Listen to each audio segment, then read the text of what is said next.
disabled creator comes with its own unique set of challenges, and unlike school or work, there are no accommodations to level the playing field. Even though there are a lot of successful disabled creators, I think this is something that we really need to talk about. I don't believe in consistency. The only thing consistent about being disabled or chronically ill, especially as a content creator, is how inconsistent your life is. And when it comes to social media, this really becomes a problem. YouTube and other social media platforms really value consistency, and it makes sense as to why they do this. Basically, they are rewarding you for bringing an audience that will log in at the same time every day or week or however often you are making videos, which then in turn makes them money. But as the burnout era of YouTube has shown us, this also comes with a downside. As someone who has varying health problems, my ability to create content fluctuates from super easy to basically impossible. And every time it becomes impossible, that hurts my channel. If I were a bigger channel that actually made money off of my YouTube work, then I would be able to hire someone to help me be more consistent and be able to do more things when I am more healthy and kind of hand it off to other people when I am not as healthy so that my channel could stay consistent. But with somebody like me who is trying to grow a channel and doesn't have help, doesn't have revenue streams from YouTube or all the stuff that I do online, then it becomes very difficult to do this major thing of being consistent. I actually just went to a YouTube event where they were giving us the 7 habits of highly effective content creators, and guess what was on that list? Consistency. And I feel like YouTube and other social media platforms could slightly alter their algorithms to make this less of a big deal. Speaking about myself personally, I know that I tend to push myself far past what I really should when I notice myself going into those periods of being not able to film or not able to push out content. And I kind of try and prolong that as much as possible because I'm so worried about not being consistent and that wrecking my channel or wrecking the growth of my channel.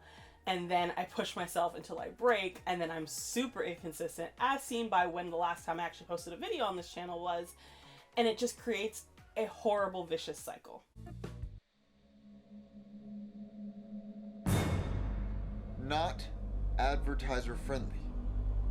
Not advertiser friendly. Not advertiser friendly. Disabled creators often talk about their own personal experiences and the things that affect them and their lives. And these topics are very important for other disabled people to hear as well as non-disabled people to hear.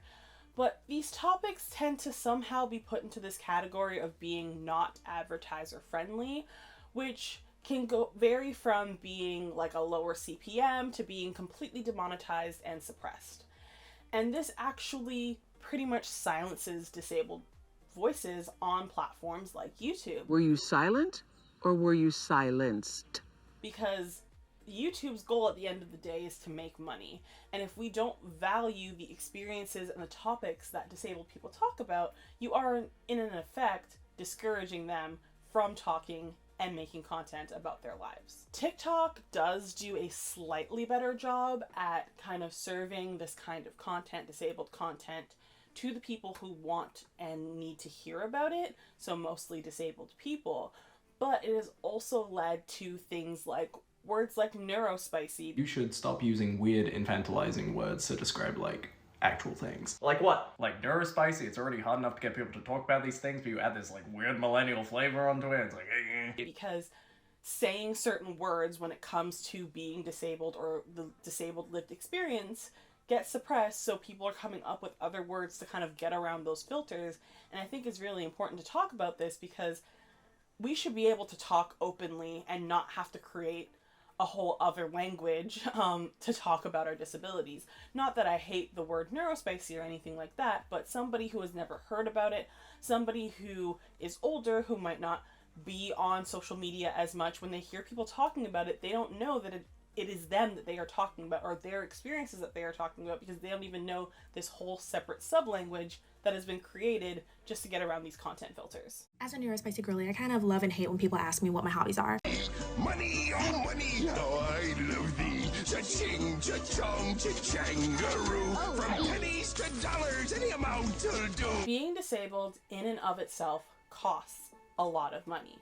Like, some people have to pay to be able to pee a lot of money. Our government here in Alberta will only give us 1 catheter a day to use. I'm not sure about the rest of you people, but we pee more than 1 time a day. And we deserve to fucking pay for free. Why do we have to pay to pee?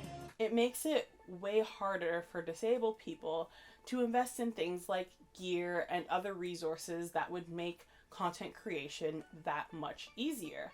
And even when you do get to the point where you're able to be monetized, you kind of have to do this like tricky little dance. And I can only speak to my experiences here in Canada and in Ontario and how those systems work.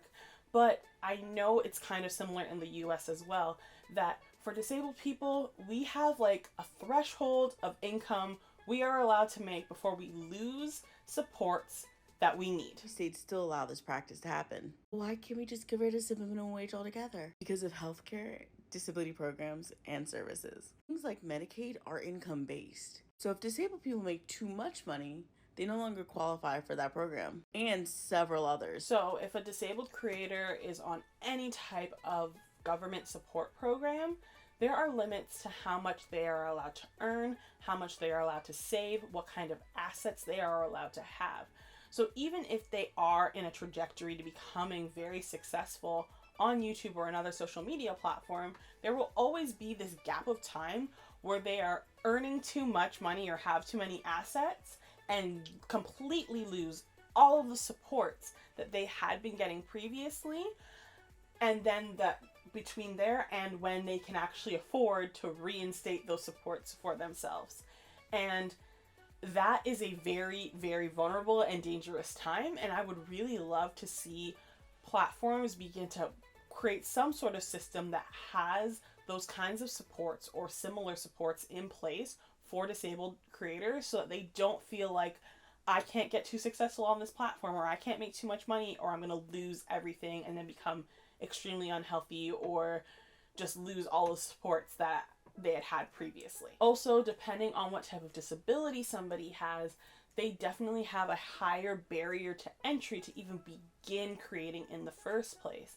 If they have, like, let's say dexterity issues and can't use like a mouse and keyboard in the traditional way to do something like edit, then it becomes a higher barrier to entry to even have the systems and assistive technology in place to do things like create videos or edit or work on social media in general. Difficult doesn't mean it's impossible. Like I said before, there are a plethora of amazing and great, talented disabled creators on this platform and TikTok and any other social media platform.